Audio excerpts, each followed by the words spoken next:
क्या आप जानते हैं चीते 3 या 4 दिनों बाद सिर्फ एक बार पानी पीते हैं। चीते एक दिन में कई पाउंड गोश्त खाते हैं और अपने गोश्त से ही पानी की ज़रूरत पूरी कर लेते हैं। ऑक्टोपस में 3 दिल होते हैं। इसके अलावा इनमें कॉपर की मिकदार ज़्यादा होने के बायस इनका खून नीला होता है।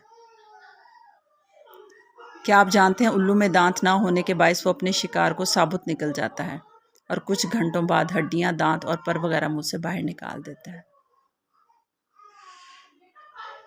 बर्फानी शेर पानी और ज़मीन दोनों पर सो सकते हैं। ये 24 घंटों में तकरीबन 19 से 20 घंटे सोते हैं।